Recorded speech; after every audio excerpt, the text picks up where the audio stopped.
Hello hi, मी संध्या कुलकर्णी. चला, आज पण कांदे नवमी, काल पण कांदे नवमी होती आणि आज पण कांदे नवमी आहे. तर म्हटलं आज काल मी थालीपीठ केले होते बघा. काल मी थालीपीठ केले होते, तर म्हटलं आज आता कांद्याचे भजे करावेत. पण ते कांद्याचे भजेला मी काय घालते, कसं करते ते भजे. नुसते कांद्याचे भजे, त्याच्यामध्ये मी बाकी फार असं काही घालत नाहीये, नुसते कांद्याचेच भजे करते. तर याला याच्यासाठी साहित्य मी सांगते तुम्हाला की काय काय साहित्य मी वापरते. हे बघा, कांदे मोठे मोठे छान कांदे घेतले. मोठे चिरायला ना सोपी जातात, छोटे छोटे असले की कंटाळते चिरायला, म्हणून मोठे मोठे कांदे घेतले. डाळीचं पीठ आहे आणि हे थोडं तांदळाचं पीठ घेतलं. लाल तिखट आहे, ओवा, हळद आणि मीठ. बस एवढंच साहित्य. मी बाकीचं काही याला वापरत नाही, एवढंच साहित्य वापरते. आता हे कसे करायचे तुम्हाला सांगते.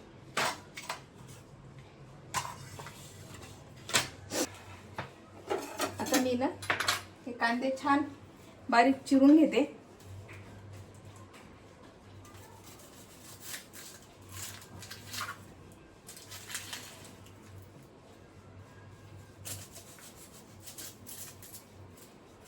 पातळ जर चिरले ना तर मग ते चांगले असतात खरं, म्हणजे पटकन हे होतात ते. आणि कुरकुरीत राहण्यासाठी मी तांदळाचं पीठ वापरले आणि आणखीन छान होतात.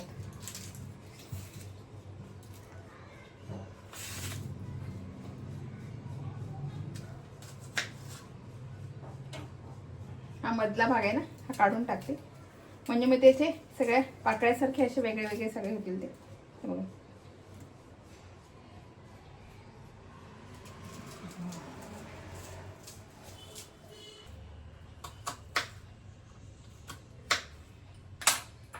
छान असे, म्हणजे हे छान असे याच्या मोकळे मोकळे होतात. आणि आता बघा, हे छान पातळ कांदे चिरून घेतले मी.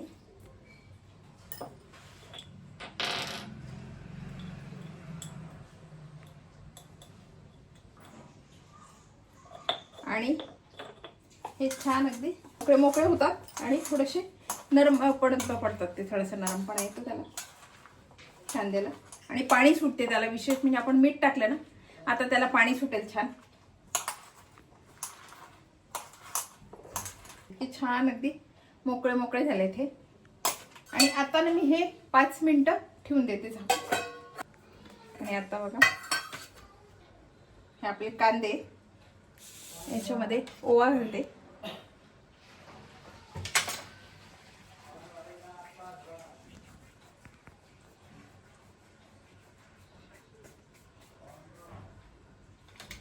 लाल तिखट, हळद, थोडंसं मीठ. जसं कांद्यात मीठ घातलंय मी, पण आता आपण डाळीचं पीठ आणि तांदळाचं पीठ घालणार आहे म्हणून ते वाढेल, म्हणून थोडंसं किंचित असं मीठ घालतं. आणि हे तांदळाचं पीठ 2 चमचे कासीने, पण तांदळाचं पीठ घातलं ना जरा कडकपणा येतो आणि खुसखुशीत होतात ते. आणि ते डाळीचं पीठ आहे ना, जसं लागेल असं घालणार आहे मी. आधी हे छान हे करून घेते. नाहीच, शक्यतो पाणी नाहीच घालायचं याला, कारण कांद्याला पाणी सुटते. पाणी नाही घालायचं बिलकुल.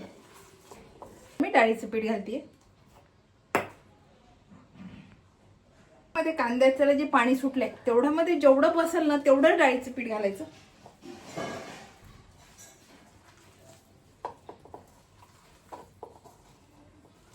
आता पावसाळ्याचे दिवस आहे, गरम गरम छान भजे खावेशी वाटतं सगळ्यांना. आणि आता शिवाय कांदे नवमी आहे, खरं म्हणजे कांदे नवमी आहे म्हणून म्हटलं हे करावेत भजे. याला अजून थोडं लागणार आहे डाळीचं पीठ. बाइंडिंग झाले बघा. बघा, जवळून दाखवते मी. आता हे आपलं बाइंडिंग झालंय. फारही मग नको, मग ते काय डाळीच्याच पिठाचे नुसते भजे लागतील आपल्याला, कांदा लागणार नाही ना. म्हणून प्रमाण फार ठेवायचं नाही. साधं आपलं छान असं पूर्ण हे झालं नाही, त्याला लगेच कळते. आपण स्वयंपाक करणाऱ्या बाया नेहमीच आपल्याला, त्याच्यामुळे बाइंडिंग असं व्यवस्थित झालं की लगेच कळते आपल्याला की आता हे कांदे कांदे पण दिसत नाही आणि जास्त डाळीचं पीठ पण दिसत नाही. आणि या पाण्यामध्ये व्यवस्थित झाले हे. कांद्याच्या पाण्यामध्ये, कांद्याला जेवढं पाणी सुटलं ना तेवढ्यामध्ये बसले ते.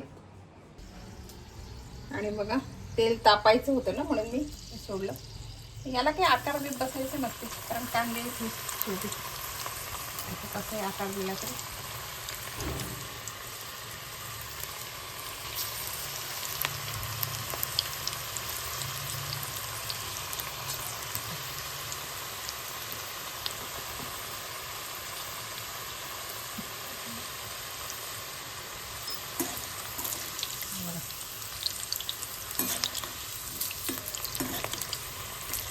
तांदळाचं पीठ घातलं ना त्याच्यामुळे ते खुसखुशीत आणि कुरकुरीत होतात छान.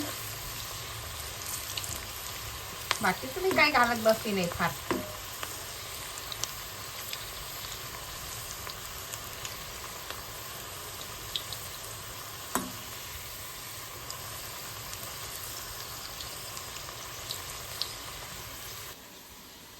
हे बघा आपले हे भजे तयार आहेत. बघा याला कोणी खेकडा भजे पण म्हणते, कारण का की कांदा आहे ना हा त्याच्यामुळे ते कुणीकडे पण जातात. त्याच्यामुळे मला हे बघा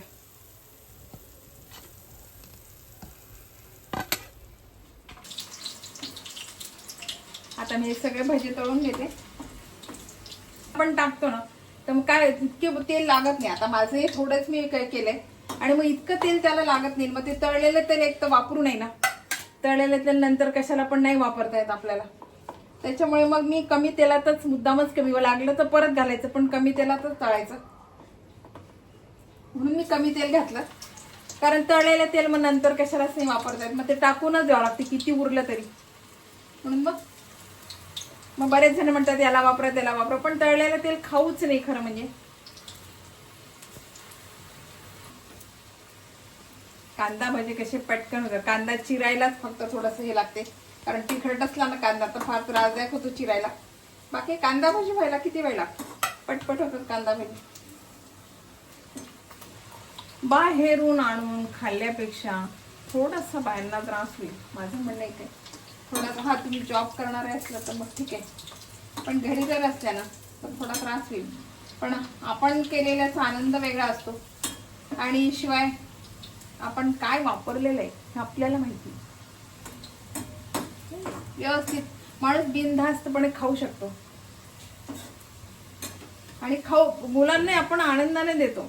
नाही तर मग काय होतं माहिती, कुठलं तेल वापरलेलं असेल आणि बाहेर भजी म्हणा वडापाव म्हणा हे सारखं तेच तळलेलंच तेल, ते सारखं तेच तेच तेच तेच वापरतात. ते वेगळं थोडीच काही तेल टाकतात. नाही, उरलेलं तेल दुसऱ्या दिवशी वापरायचं.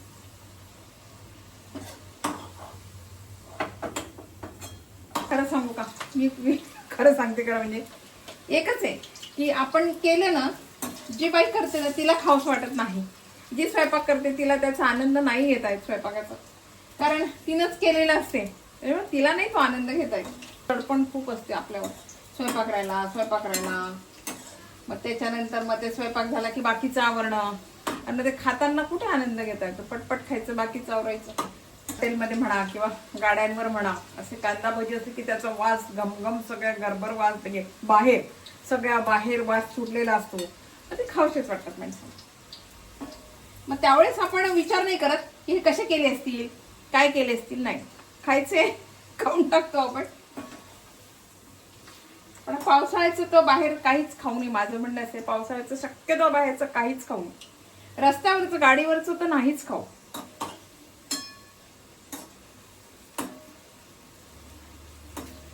आणि आता बघा त्याच्यासोबत ही छान हिरवी मिरची घेतली,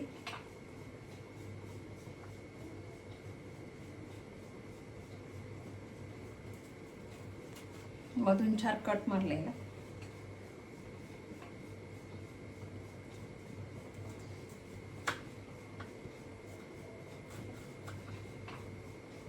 आणि याच्यामध्ये मीठ भरते. आता याच्यामध्ये छान मीठ भरते.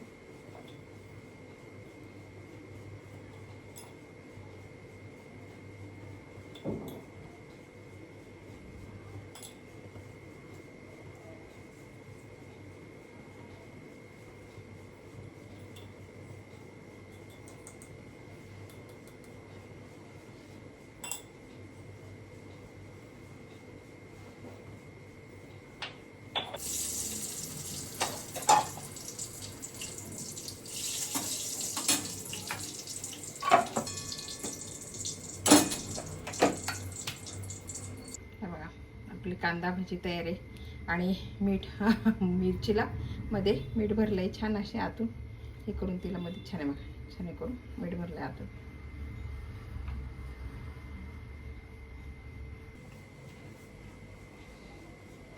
हे बघा कांद्या नवमीची कांद्याची भजी. कशी वाटली ही रेसिपी तुम्हाला आवडली का? आवडली असेल तर लाईक करा शेअर करा सबस्क्राईब करा म्हणजे माझे असे नवीन नवीन व्हिडिओ तुम्हाला बघायला मिळतील. आणि हे कांद्याची भजी खरं म्हणजे आता पावसाळ्याचे गरम गरम आपल्या डिशमध्ये घेतले चहा दुपारचा नाश्ता आणि कांद्याचे भजे त्याच्यासोबत छान हिरवीगार मिरची सुंदर नाश्ता आहे. चला आता आमचे आज आता कांदे आमचे उद्यापासून आमचे कांदे बंद. कांदे आम्ही खात नाही म्हणजे मी तुम्हाला सांगितलंच काल की आम्ही फार असं नाही कधी बाहेर गेलं तरच पण घरात शक्यतो कांद्याचं काही नाही करत. पण आता रेसिपी दाखवायची तर मला करावंच लागेल. काहीतरी रेसिपी असली तर मग कांद्याचं करावं लागेल नाही तर मी कांद्याचं शक्यतो नाहीच करत. बघा ही रेसिपी तुम्हाला कशी वाटली आवडली का? आवडली असेल तर लाईक करा शेअर करा सबस्क्राईब करा. बाय. आणि हे कांदे भजी नक्की करा आज. बाय.